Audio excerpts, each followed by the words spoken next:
Screen share हो गई?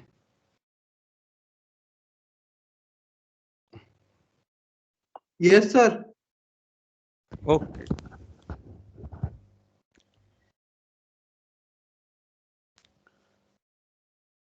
जो सिलेबस के अंदर हमारी थर्ड यूनिट है उसको स्टार्ट करते हैं। सभी सेक्शंस में उसी को स्टार्ट किया हुआ है, बेसिक स्टैटिक्स। ये बुक के अंदर चैप्टर थर्ड है। इस चैप्टर की PDF after the class I will send in your group. Basic statics.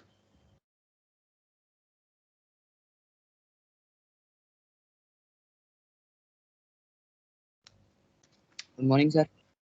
Good morning जी। चैप्टर थर्ड है ये हमारा, थर्ड यूनिट है बुक के अंदर। बुक की पीडीएफ क्लास के बाद आपके ग्रुप में शेयर करूंगा। बेसिक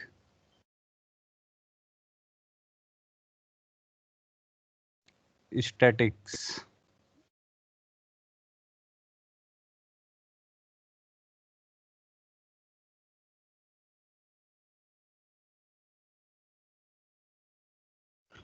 इसमें हमारा जो फर्स्ट टॉपिक है measure of central tendency. Measure of central tendency. Measure of central tendency.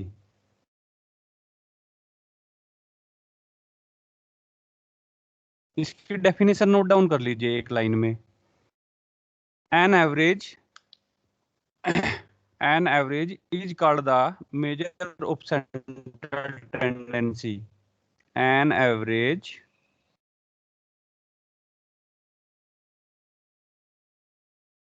is called a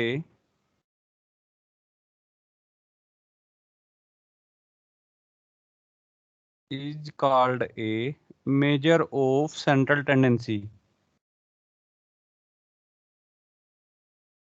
Measure of central tendency.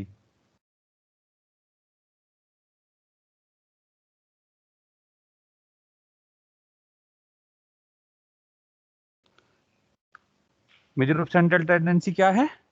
Average. Because क्योंकि ये सेंट्रली में लाई करता है डाटा के, तो इसको सेंट्रल ऑफ टेंडेंसी बोलते हैं। Because it tends to lie centrally. It tends to lie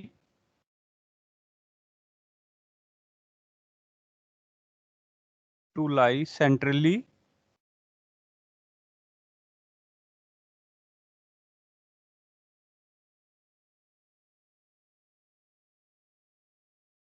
It tends to lie.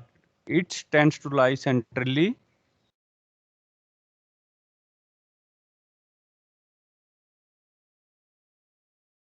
with the values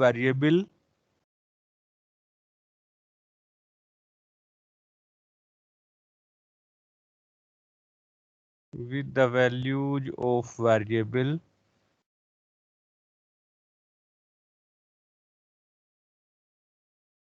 arranged according to the magnitude. Arranged according to the magnitude.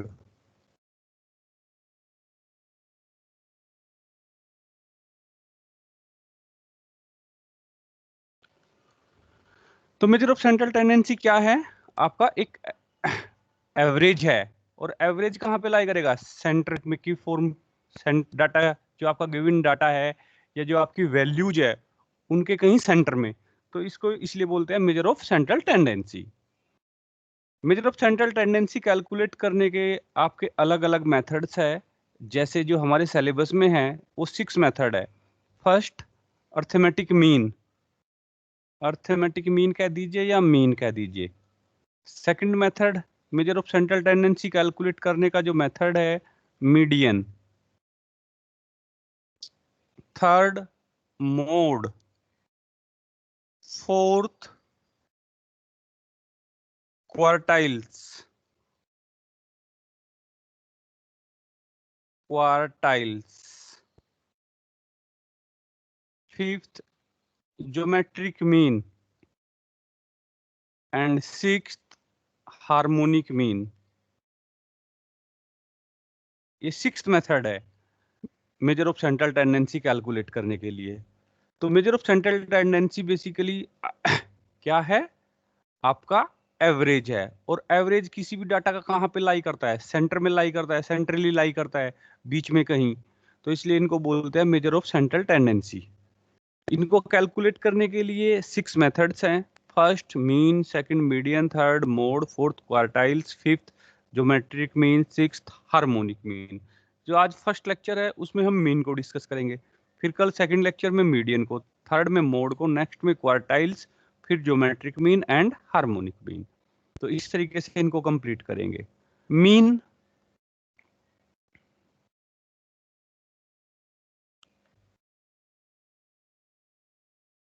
Mean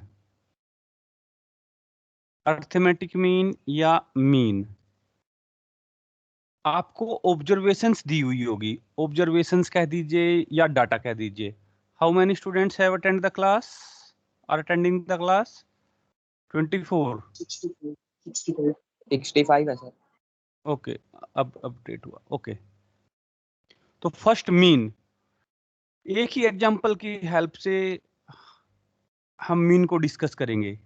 उसको कितने अलग अलग तरीके से calculate किया जा सकता है, किस किस फॉर्म की हेल्प से कैलकुलेट किया जा सकता है। सपोज ये हमें ऑब्जर्वेशंस दी हुई है एक्स, ये ऑब्जर्वेशंस है, ये आपके स्टूडेंट के मार्क्स भी हो सकते हैं, स्टूडेंट का वेट भी हो सकता है। तो एक्स को हम ऑब्जर्वेशंस, ऑब्जर्वेशंस मींस स्टूडेंट के मार्क्स या स्टूडेंट के वेट।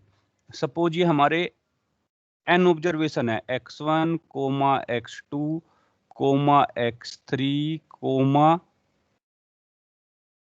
x4 और अप टू n, xn। ये n स्टूडेंट्स है, उनके मार्क्स, इसको क्या कह सकते हैं हम, marks of the students, marks of the students.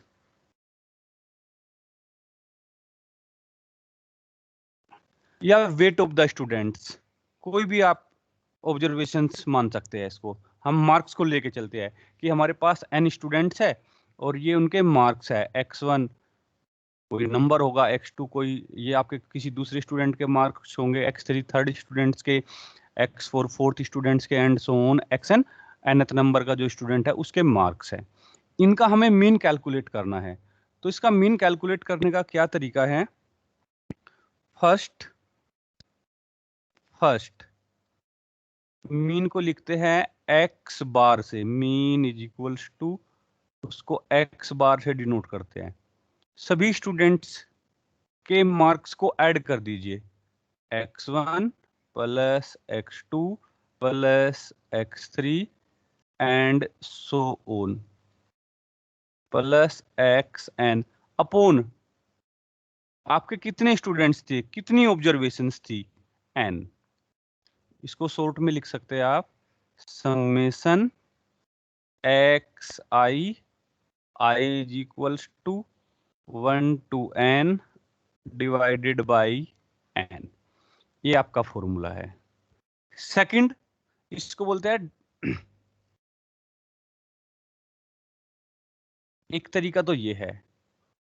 Second तरीका क्या है, चलिए पहले एग्जांपल्स लिखिए, उसी की हेल्प से डिस्कस करेंगे। फाइंड द, इधर एग्जांपल्स इसी के पैरेलल में, question find the mean of the following data.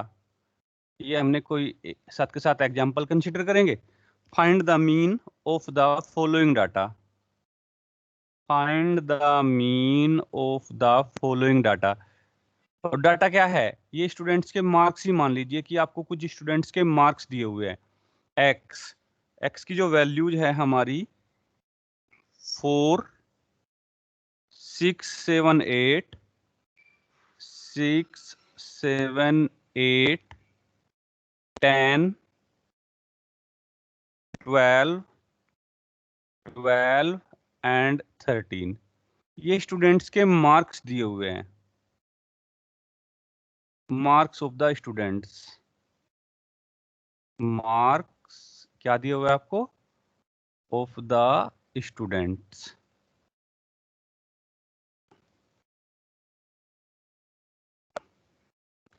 तो आप कैसे कैलकुलेट करोगे इसका mean? Mean x bar is equals to mean x bar is equals to जो आपके स्टूडेंट्स के मार्क्स हैं इनको ऐड कर देंगे। 4 + 6 + 7 + 8 + 10 + 12 + 12 + 13 अपोन में number of observations, it means number of students. इनको काउंट कर लीजिए, 1 2 3 4 5 6 7 8, 8 ऑब्जर्वेशंस है आपको, या ऑब्जर्वेशंस की बात करेंगे, it means number of students वो हमारे 8 है, इज इक्वल्स टू इन सभी को ऐड कर दीजिए। ऐड करने के बाद जो आपकी वैल्यू आएगी, आपकी वैल्यू आएगी 72। 72/8 कैंसिल आउट कर दीजिए 9, ये हमारा आंसर हुआ। तो 9 कहाँ पे आएगा? डाटा के कहीं लगभग बीच में। तो ये क्या हुआ? आपका मेजर ऑफ सेंट्रल टेंडेंसी, यानी कि आपका गिवन डाटा का एवरेज है। कि यदि हमसे कोई पूछता है कि इसका फिजिकल सिग्निफिकेंस, कि जो हमारे स्टूडेंट्स के मार्क्स है वो 4 है, एक स्टूडेंट के, एक के 6 है, एक के 7 है, एक के 8 है, फिर एक स्टूडेंट के 10 है, फिर एक स्टूडेंट के 12, फिर एक स्टूडेंट के 12, फिर 13, लेकिन जो सभी का एवरेज है वो 9 है। इट मीन्स कि स्टूडेंट्स के मार्क्स 9 के आसपास है। उससे कुछ 9 से कुछ स्टूडेंट्स के मार्क्स कम भी है और कुछ स्टूडेंट्स के मार्क्स 9 से ज्यादा भी है। तो सेंट्रली लगभग लगभग 9 है। एवरेज हमारा क्या है मार्क्स का? 9। उससे कम भी है स्टूडेंट्स के मार्क्स और उससे ज्यादा भी है, लेकिन एवरेज बीच बीच, यदि हम ओवरऑल एवरेज की बात करते हैं तो 9 है हमारा। तो एक तरीका तो है आपका ये, इसको बोलते हैं डायरेक्ट मेथड। एक होता है शॉर्टकट मेथड, इसको क्या बोलते हैं? Direct method. Direct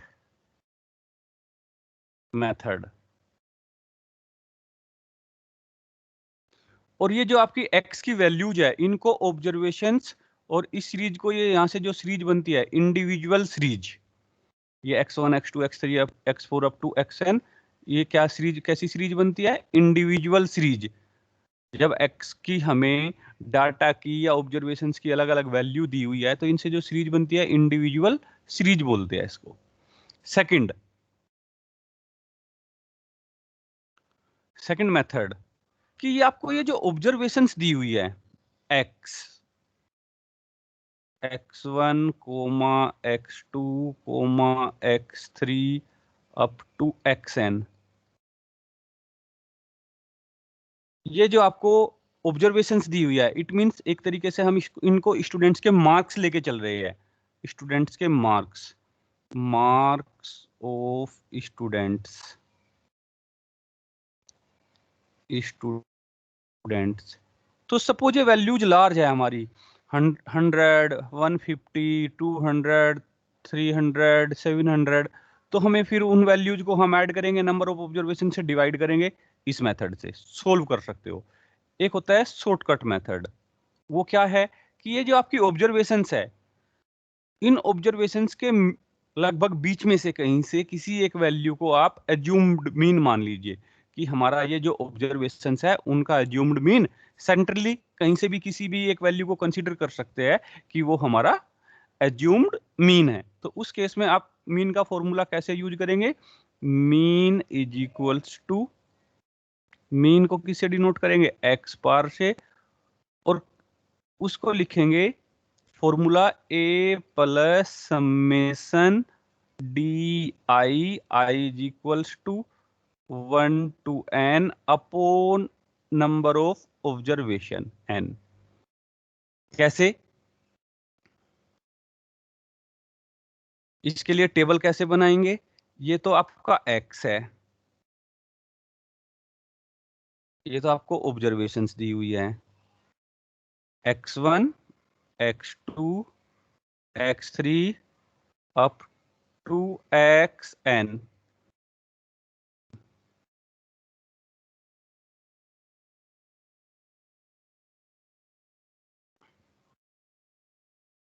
x2, x3 up to xn, ये 3 डॉट लगा करके फिर xn को लिखते हैं। ठीक है जी। तो यहां से किसी एक यदि आपका डाटा ये ऑब्जर्वेशंस की वैल्यूज लार्ज है तो इसको तब यूज करते हैं, तो किसी एक वैल्यू को किस जो आपकी ऑब्जर्वेशंस है उनमें से एज्यूम्ड मीन मान लेते हैं ए, और फिर नेक्स्ट कॉलम लिखते हैं D I is equals to X I minus A, ये जो आपका एज्यूम्ड मीन है, और फिर ये x1 माइनस ए, x2 माइनस ए, इन वैल्यूज को कैलकुलेट करते हैं, x3 माइनस ए और a माइनस ए, ये आपका 0 हो जाएगा, एंड सो ऑन, और यहाँ पे भी and so on xn minus A. जो आपकी ऑब्जर्वेशंस थी x1, x2, x3 and so on xn, उनमें से जो आपने ये एज्यूम्ड मीन a कंसीडर किया हुआ है उसको सब्सट्रैक्ट कर देंगे और डी आई कैलकुलेट कर लेंगे। आफ्टर दैट डी आई को ऐड कर दीजिए, समेशन डी आई, ये आपका कैलकुलेट हो जाएगा, देन यूज द फॉर्मूला, तब आप इस फॉर्मूले को यूज कर दीजिए। Summation D I upon number of observation, वो आपकी n थी, और ये जो वैल्यू आएगी यहाँ पे आपने ऑब्जर्वेशन में से एज्यूम्ड मीन को सब्सट्रैक्ट किया था, वो एज्यूम्ड मीन यहाँ पे ऐड कर दीजिए। तो इसका यूज कब करते हैं? डायरेक्ट शॉर्टकट, ये जो आपका मेथड है ये इसको बोलते हैं शॉर्टकट मेथड,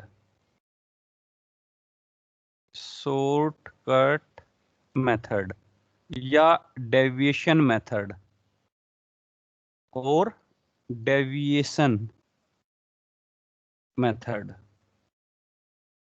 डेविएशन मेथड और एज्यूम्ड मीन मेथड, और एज्यूम्ड मीन मेथड,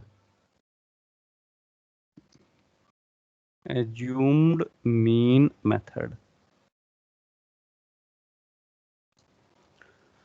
अब जो आपने क्वेश्चन किया था अभी, ये इस क्वेश्चन को शॉर्टकट मेथड की हेल्प से सोल्व करिए।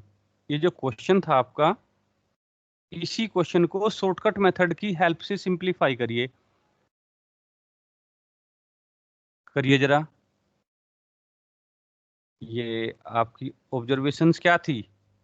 X question, x means number of students के जो स्टूडेंट्स के जो मार्क्स है। एक्स क्या है? स्टूडेंट्स के marks, marks of the students क्या थे? फर्स्ट स्टूडेंट्स के 4, सेकंड के 6, थर्ड के 7, फोर्थ के 8, फिर नेक्स्ट के 10, नेक्स्ट स्टूडेंट्स के 12, नेक्स्ट स्टूडेंट के फिर 12, और नेक्स्ट स्टूडेंट के 13। लेकिन इसको हम अब इसी क्वेश्चन को यहाँ पे तो हमने डायरेक्ट मेथड से सिंपलीफाई किया था, अब इसको हम शॉर्टकट मेथड या डेविएशन मेथड या एज्यूम्ड मीन मेथड की हेल्प से सिंपलीफाई करना चाह रहे हैं इस क्वेश्चन को। तो कैसे? D I is equals to X I minus A. A जो एज्यूम्ड मीन है वो आप जो आपको गिवन ऑब्जर्वेशन है उसके बीच से कहीं से भी ले सकते हो, ताकि डाटा की फॉर्म जो है आपकी, जो ऑब्जर्वेशन है उनका साइज आपका छोटा हो जाए। वैसे तो किसी को भी ले सकते हो एज्यूम्ड मीन, इस डाटा के अंदर से कहीं से भी, इस डाटा के बाहर भी ले सकते हैं, लेकिन हमें डाटा को, ऑब्जर्वेशन को छोटा करना है, तो जो आपकी ऑब्जर्वेशन है उसके बीच में से लेते हैं, लगभग कहीं बीच से। तो मैंने ए को 10 मान लिया, एज्यूम्ड मीन को क्या कंसीडर किया? 10। तो D I is equals to X I minus 10, यानी कि एक्स आई माइनस ए। अब क्या वैल्यू आ जाएगी? 4 माइनस 10 माइनस के 6, 6 माइनस 10 माइनस के 4, 7 माइनस 10 माइनस के 3, 8 माइनस 10 माइनस के 2, 10 माइनस 10 0, 12 माइनस 10 2, 12 माइनस 10 2, 13 माइनस 10 3। तो जो नेगेटिव वैल्यूज है उनका सम देखिए, ये आपका क्या आएगा, -6, -4, -3, -2, -15। और जो पॉजिटिव वैल्यूज हैं उनका सम 4 + 3 7। तो जब आप समेशन DI कैलकुलेट करेंगे, सभी DI को ऐड करेंगे तो समेशन DI की वैल्यू आ जाएगी -15 और +7 -8। इस फॉर्मूले में वैल्यू पुट कर दीजिए। क्या फॉर्मूला था आपका, x bar is equals to a plus summation DI, I की वैल्यू 1 to n अपॉन में n, a की वैल्यू एक एज्यूम्ड मीन क्या कंसीडर किया था आपने, 10 plus summation DI -8 upon n, number of observation 1 2 3 4 5 6 7 8, 8 से 8 कैंसिल आउट तो 10 और यहां से -1 आएगा इज इक्वल्स टू 9। तो आप इस मेथड को कब यूज करते हैं, शॉर्टकट मेथड या डेविएशन मेथड या एज्यूम्ड मीन मेथड, जब हमारी ऑब्जर्वेशंस की वैल्यूज लार्ज होती है। तो और ए आप डाटा के बीच से कहीं से किसी भी वैल्यू को कंसीडर कर सकते हो, डाटा के बाहर भी कंसीडर कर सकते हो। जैसे यहाँ पे आप 9 भी ले सकते थे, 100 भी ले सकते थे, लेकिन डाटा के बीच से, लगभग बीच में से कहीं से वैल्यू को हम एज्यूम्ड मीन मानते हैं, क्योंकि जो एवरेज होगा वो तो डाटा के बीच में होता है कहीं। तो इसका बेनिफिट्स क्या है, इसका सिग्निफिकेंस क्या है, आपकी ऑब्जर्वेशंस की वैल्यूज छोटी हो जाएगी, उनको आप इजीली ऐड कर लेंगे, और जो एज्यूम्ड मीन आपने सब्सट्रैक्ट किया था उसको हम फिर यहाँ पे ऐड कर देंगे। तो इस तरीके से आप गिवन ऑब्जर्वेशंस का मीन कैलकुलेट कर सकते हैं। नेक्स्ट, हाँ जी, यहाँ तक क्लियर है सभी को? Yes sir. Okay, yes sir. अब हाँ, ओके, थैंक यू। नेक्स्ट, अब मैं इसको डिलीट कर रहा हूं यहां से जरा।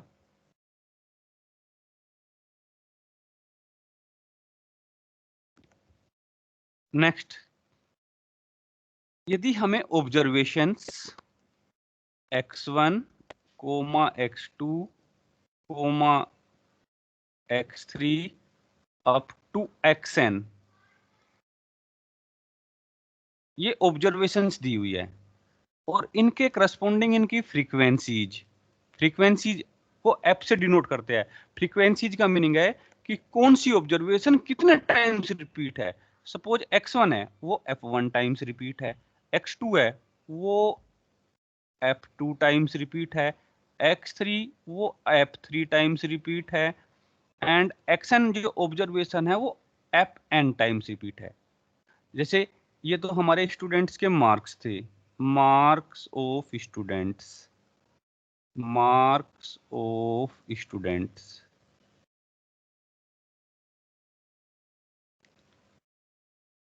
एक्स क्या था, मार्क्स, ये मार्क्स थे हमारे स्टूडेंट्स के। अब x1 मार्क्स कितने स्टूडेंट्स के हैं? हाँ जी, hello, Someone is removing me from the meeting.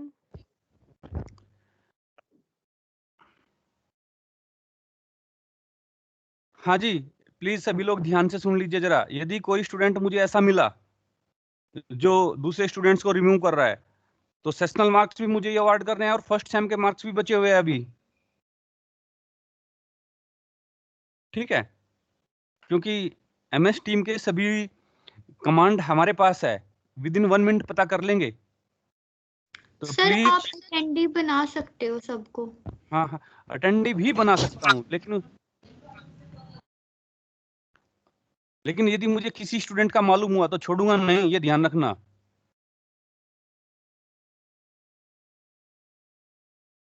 Class attend करनी है अटेंड करिए, नहीं करनी है मत अटेंड करिए, लेकिन दूसरे स्टूडेंट्स को जो डिस्टर्ब करेगा छोड़ूंगा नहीं। मुझे मालूम है कितना आता है आपको।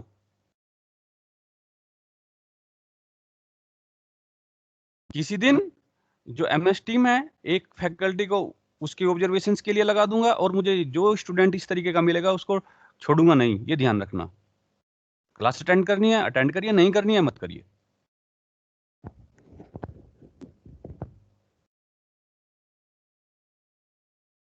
ओके ये तो हमारी ऑब्जर्वेशंस है। इट मींस स्टूडेंट्स के मार्क्स है x1 x2 x3 up to xn। f frequencies, ये इसको रिप्रेजेंट कर रहा है कि x1 मार्क्स कितने स्टूडेंट्स के हैं, f1 स्टूडेंट्स के है। x2 मार्क्स यानी कि जो मार्क्स है हमारे x2 वो कितने स्टूडेंट्स के है, वो f2 स्टूडेंट्स के है। इसी तरीके से and so on xn marks कितने स्टूडेंट्स के हैं, fn स्टूडेंट्स के हैं। तो इसको बोलते हैं फ्रीक्वेंसीज, यानी कि कौन सी ऑब्जर्वेशन कितने टाइम्स रिपीट हो रही है उसको क्या बोलते हैं, फ्रीक्वेंसी। तो इस केस में जो फॉर्मूला यूज करते हैं मीन के लिए, मीन दिस विल बी, उसको डिनोट करेंगे x बार से, this will be equals to summation i is equals to 1 to n fi xi upon capital N। Capital N क्या है, फ्रीक्वेंसीज का sum. Capital N is equals to summation fi, i is equals to 1 to n। Previous example की help से ही समझिए इसको जरा। Previous example क्या था, आपको केवल ऑब्जर्वेशंस दी हुई थी। क्वेश्चन x, आपको ऑब्जर्वेशंस दी हुई थी, क्या थी वो, 4 6 7 8 10 12 12 एंड 13। ये observations means marks of students, marks of students, ये डाटा था। अब इस डाटा को हम फ्रीक्वेंसीज की फॉर्म में भी लिख सकते हैं। कैसे, x means marks of the students क्या है, 4, आपने 4 को लिखा।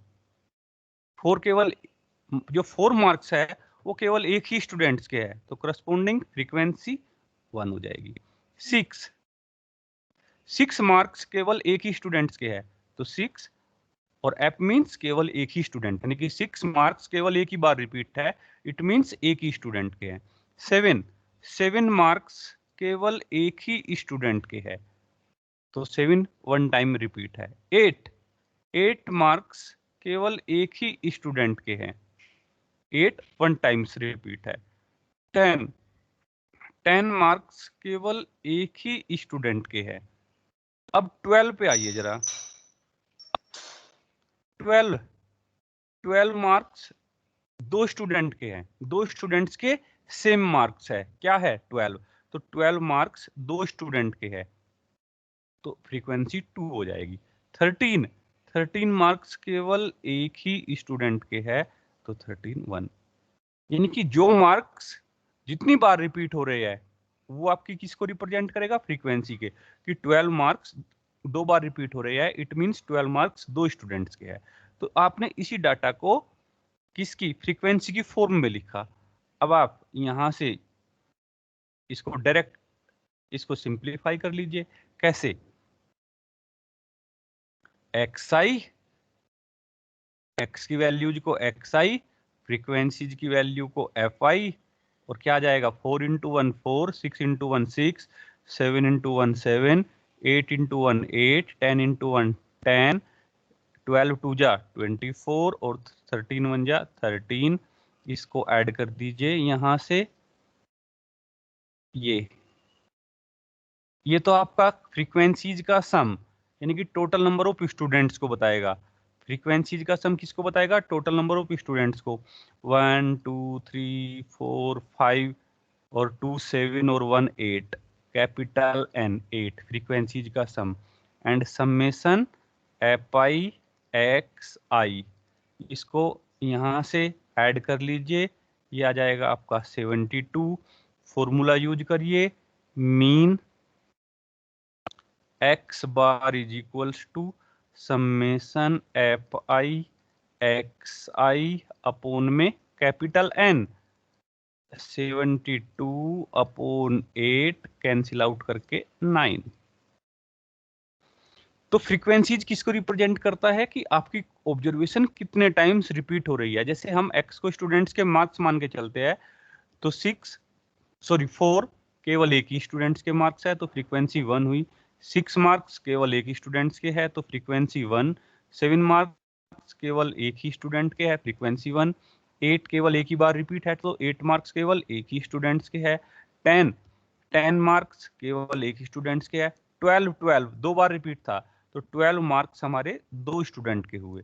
13 केवल एक ही स्टूडेंट के है तो फ्रीक्वेंसी 1।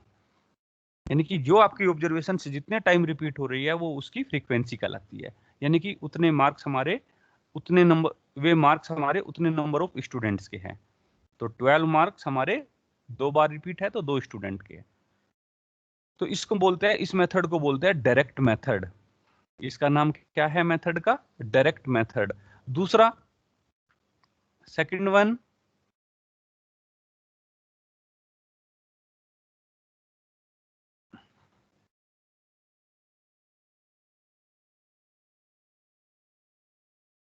इसको क्या बोलते हैं? Direct method.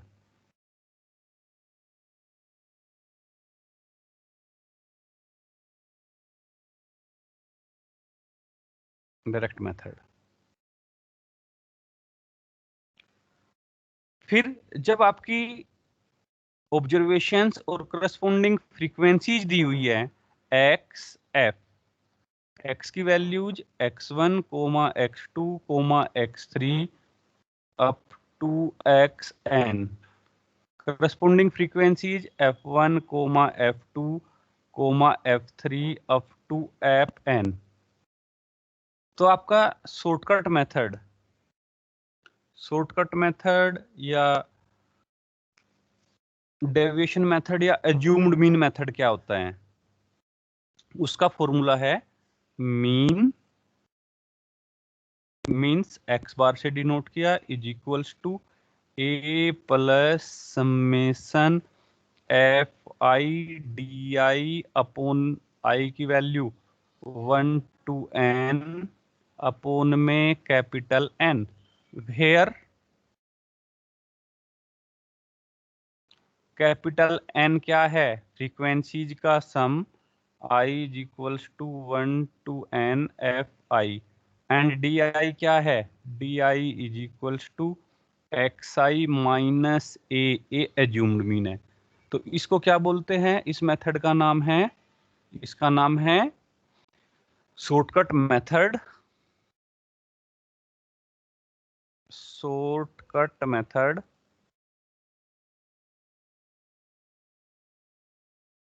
या और डेविएशन मेथड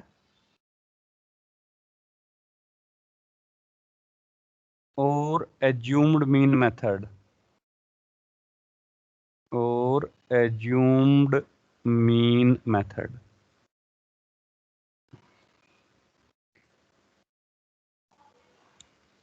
इसी एग्जांपल को करेंगे हम इस मेथड से भी। हमें क्या दिया हुआ है?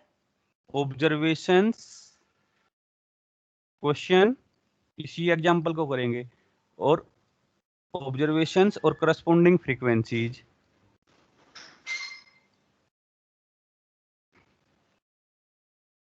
ऑब्जर्वेशंस क्या है? 4 मार्क्स एक स्टूडेंट के, 6 मार्क्स फिर 1 स्टूडेंट के, 8 मार्क्स फिर 1 स्टूडेंट्स के, 10 मार्क्स फिर 1 स्टूडेंट्स के, 12 मार्क्स 2 स्टूडेंट्स के है, एंड 13 मार्क्स 1 स्टूडेंट्स के। आपको ये डाटा गिवन है, ऑब्जर्वेशंस और करस्पॉन्डिंग फ्रीक्वेंसीज। शॉर्टकट मेथड या डेविएशन मेथड या एज्यूम्ड मीन मेथड की हेल्प से आपको इस गिवन डाटा का मीन कैलकुलेट करना है। तो आप कैसे, जो आपकी ऑब्जर्वेशंस है, किसी एक वैल्यूज को आप एज्यूम्ड मीन मान लीजिए 10, आपने 10 मान लिया, तो आप डी आई कैलकुलेट करेंगे। डी आई की वैल्यू क्या थी? एक्स आई माइनस ए क्या है हमारा? 10। तो क्या वैल्यू जा जाएगी आपकी? 4 माइनस 10 माइनस के 6 माइनस 10 माइनस के 4 8 माइनस 10 माइनस के 2, 10 माइनस 10 0, 12 माइनस 10 2, 13 माइनस 10 3। अब आप नेक्स्ट कॉलम बनाएंगे fi एंड di, fi की मल्टीप्लीकेशन di के साथ। तो 1 की और -6 की मल्टीप्लाई -6, 1 की -4 की -4, 1 की -2 की -2, 1 इंटू 0 0, 2 इंटू 2 4 और 1 इंटू 3 3। अब एक तो फ्रीक्वेंसीज का सम किसको रिप्रेजेंट करेगा कि आपके टोटल स्टूडेंट्स कितने थे, ये आपका आ जाएगा 8। और समेशन FIDI ये यहां से कैलकुलेट करेंगे, क्या आएगा, यहां से वैल्यू आ जाएगी माइनस के 12 और प्लस के 7, माइनस के 12, 6 माइनस 4, ये वैल्यूज आ जाएगी आपकी, एक मिनट जरा, 437, यानी चाहिए आपकी FIDI माइनस के 6 माइनस के 4 माइनस के 10 माइनस के 2। चेक करना जरा। सर आपने x7 नहीं लिया। यस सर, सर आपने 7 नहीं लिया। ओके, एक सेकंड, यहाँ पे 7, तो 7 1 टाइम्स रिपीट था, तो ये आएगा -3 और आएगा यहाँ पे, ये -3। अब ठीक हुआ। अब ये माइनस के तो 15 हो जाएंगे,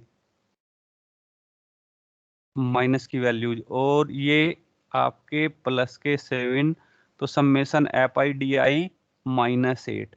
अब फॉर्मूले में वैल्यू पुट कर दीजिए, mean x bar is equals to a plus summation FIDI upon में कैपिटल N। a की वैल्यू क्या था, एज्यूम्ड मीन आपका 10 plus summation FIDI -8 upon N, capital N, summation FI ये आपका कैपिटल N है 8, तो ये कैंसिल आउट करेंगे, -1 10 -1 9। ये आपका शॉर्टकट मेथड है। इसको जनरली कब यूज करते हैं, या तो क्वेश्चन में मेंशन हो, या आपकी ऑब्जर्वेशंस ये जो x की वैल्यूज है ये लार्ज हो, तब शॉर्टकट मेथड या एज्यूम्ड मीन मेथड या डेविएशन मेथड को यूज करते हैं। तो एज्यूम्ड मीन या शॉर्टकट मेथड कब यूज करना है, जब x की वैल्यूज लार्ज है या क्वेश्चन के अंदर मेंशन है। क्लियर? इस तरीके से कर सकते हैं आपको क्वेश्चन को। एक तो डायरेक्ट मेथड था, डायरेक्ट मेथड क्या था आपका, ये समेशन डायरेक्ट मेथड, ये xi और करस्पॉन्डिंग फ्रीक्वेंसीज की मल्टीप्लिकेशन का सम upon summation FI। Summation FI किसको रिप्रेजेंट करता है, summation FI total number of students को, यदि हम स्टूडेंट्स के मार्क्स की फॉर्म ले रहे हैं, उसको कैपिटल N से डिनोट करते हैं। और डेविएशन मेथड से करेंगे या एज्यूम्ड मीन मेथड से, तो ऑब्जर्वेशंस में से किसी एक वैल्यूज को एज्यूम्ड मीन लेंगे, फिर DI कैलकुलेट करेंगे। इससे क्या होगा, इससे आपके डाटा का साइज छोटा हो जाएगा DI, तो ये कैलकुलेशन आप इजीली कर लेंगे, तो कैलकुलेशन में गलती होने के चांसेस कम हो जाएंगे। कब यूज करना है इसका, इस मेथड का यूज, या तो क्वेश्चन में मेंशन है या x की वैल्यूज, ऑब्जर्वेशंस की वैल्यूज हमारी लार्ज होती है, तब करते हैं। एक लास्ट क्वेश्चन, इसको डिलीट कर दूं जरा यहां से। Okay, yes sir. लास्ट, यदि हमें जो स्टूडेंट्स के मार्क्स हैं वो क्लास इंटरवल में दिए हुए हैं, CI क्लास इंटरवल में मार्क्स दिए हुए हैं, जैसे क्वेश्चन लिखिए एक, उसी की हेल्प से करेंगे, उसी की हेल्प से एक्सप्लेन कर दूंगा मैं। Find the mean of the following data. Find the mean of the following data. Find the mean of the following data. आपको एक तो क्लास इंटरवल दिया हुआ है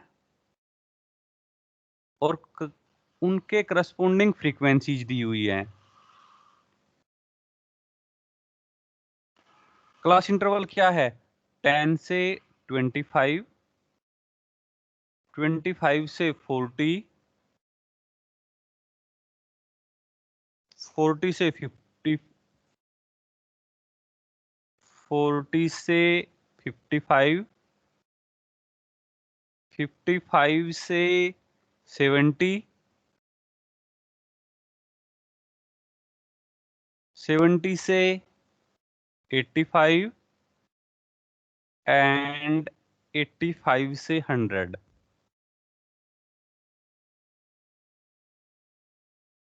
और करस्पॉन्डिंग फ्रीक्वेंसी जो है आपकी 10 से 25 क्लास इंटरवल में 2, 25 से 40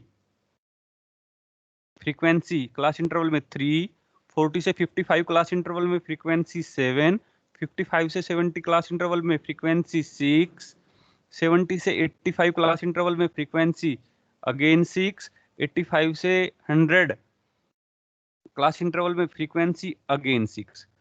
अब ये आपको डाटा दिया हुआ है, इसका मीन कैलकुलेट करना है। तो पहले तो आप क्वेश्चन को समझिए, बेसिकली दिया हुआ क्या है, इसको आप इस तरीके से समझिए। कैलकुलेशन तो आप विद इन 1 मिनट कर लेंगे।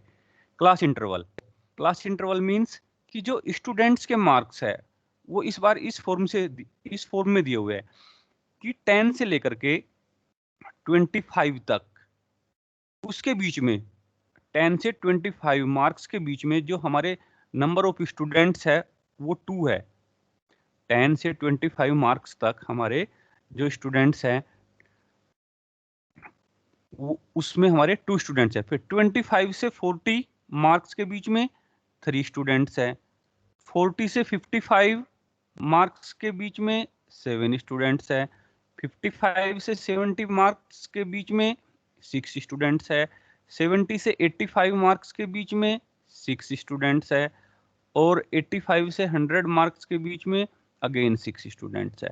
तो इस बार जो हमें मार्क्स है वो क्लास इंटरवल में दे दिए गए कि इस इंटरवल के अंदर हमारे फ्रीक्वेंसीज यानी कि नंबर ऑफ स्टूडेंट्स ये है। तो अब मीन कैसे कैलकुलेट करेंगे? सॉल्यूशन क्लास इंटरवल CI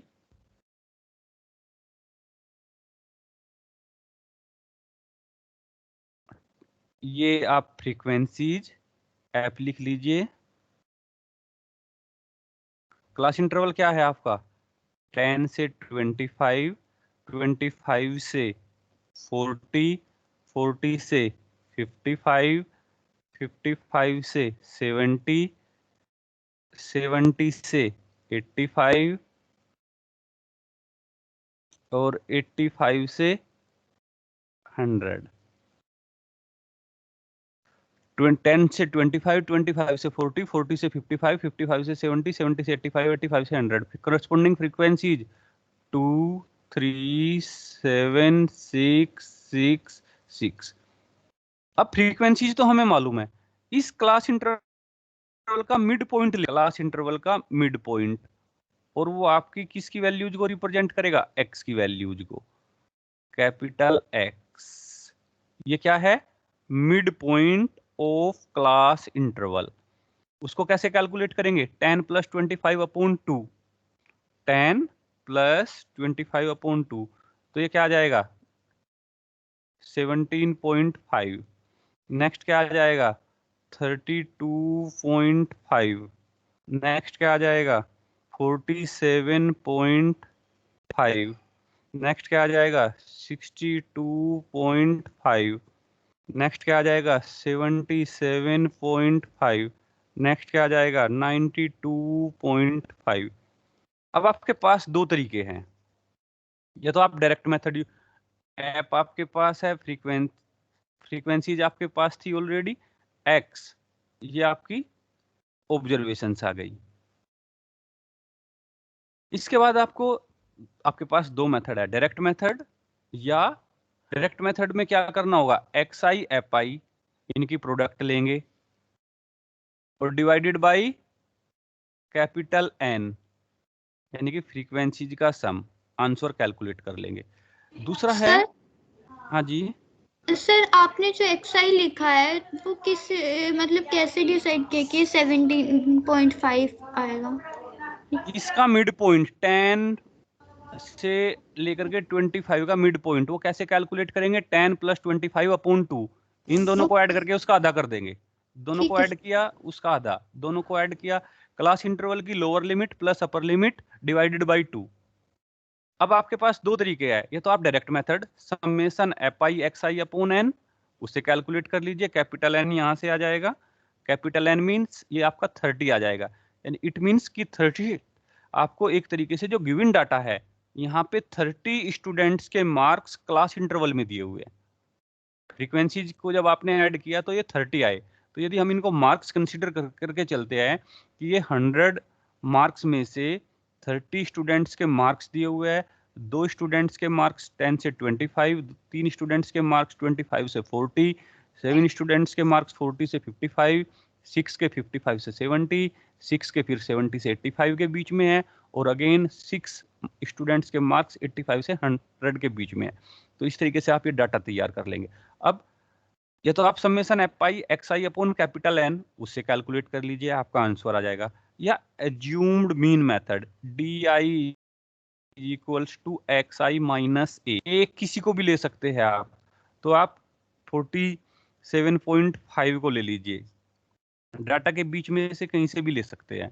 तो डी आई क्या आ जाएगा, ए की वैल्यू 47.5, तो ये क्या आ जाएगा, यहां से वैल्यू आ जाएगी आपकी -30 -15 0 15 30 और ये आपकी 45।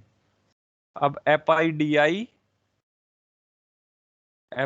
आई कर लीजिए, एफ आई डी आई। अब ये कैलकुलेशन आपकी आसान हो जाएगी शॉर्टकट मेथड से, कितनी आ जाएगी, -60 -45, एफ आई 3 है और डी आई -15, तो -45, ये 0 7 × 0 0, 6 × 15 प्लस के 90, 6 × 30 ये आपका 180 और 6 × 45 270 और इसको ऐड कर दीजिए, summation F I D I is equals to, ये आपकी वैल्यू आ जाएगी सिंप्लीफाई करके 435, mean X bar is equals to A plus summation F I D I upon capital N. A क्या था आपका 47.5 plus summation F I D I 435 upon capital N 30, simplify कर लीजिए, जो आंसर आएगा 62, ये मीन हो जाएगा। ये कैलकुलेटर से कैलकुलेट करेंगे आप, इसीलिए कैलकुलेटर कंपलसरी है। ठीक है जी, तो ये क्लास इंटरवल की फॉर्म कब है कि आपके स्टूडेंट्स के मार्क्स क्लास इंटरवल में दिए हुए हैं। ठीक है, तो ये आपने इसको किसकी हेल्प से सिंप्लीफाई किया, एज्यूम्ड मीन या डेविएशन मेथड की या शॉर्टकट मेथड की हेल्प से। हाँ जी, तो इस तरीके से आप गिवन डाटा का मीन कैलकुलेट कर सकते हैं।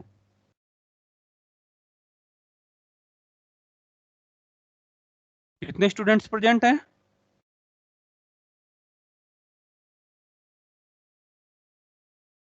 86। कितने शो कर रहे हैं अभी एट प्रेजेंट, 86 सर। हाँ जी, मेरे पास 49 शो कर रहे हैं। चलिए, अब किसी स्टूडेंट का इसमें कोई डाउट है तो वो पूछ सकता है, अदर स्टूडेंट्स लीव कर सकते हैं। जिसका कोई डाउट है वो पूछ सकता है, अदर स्टूडेंट्स लीव कर सकते हैं। सर हाँ जी, हम इस इक्वेशन को साइंटिफिक कैलकुलेटर से कैसे सॉल्व कर सकते हैं? साइंटिफिक कैलकुलेटर से सोल्व नहीं करना है, उसमें आपको क्या करना है, इसी तरीके से टेबल, ये कैलकुलेशन कर सकते हैं साइंटिफिक कैलकुलेटर से, ये वाली 435 को 30 से डिवाइड करेंगे, फिर 47.5 में ऐड कर देंगे। अदरवाइज तो यदि आप खुद कैलकुलेशन करेंगे टाइम ज्यादा लगेगा और कैलकुलेशन में गलती के चांसेस ज्यादा रहेंगे। यदि ये मल्टीप्लाई करना चाहते हो, वैसे तो कोशिश करिएगा कि खुद ही मल्टीप्लाई करके लिखे, क्योंकि आसान है। यहाँ पे भी आप कैलकुलेटर का यूज कर सकते हैं FIDI को कैलकुलेट करने में,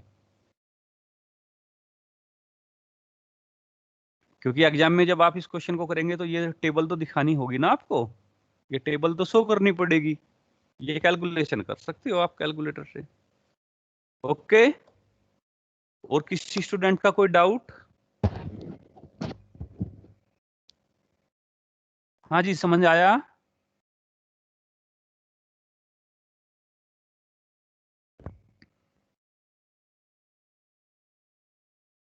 हेलो, यस सर। हाँ जी, समझ में आया?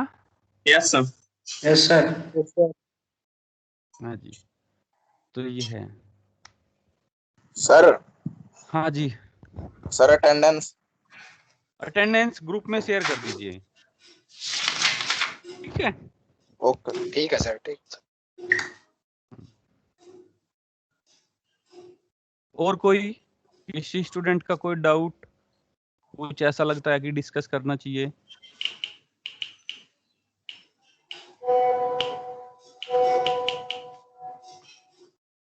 Okay, thank you to all.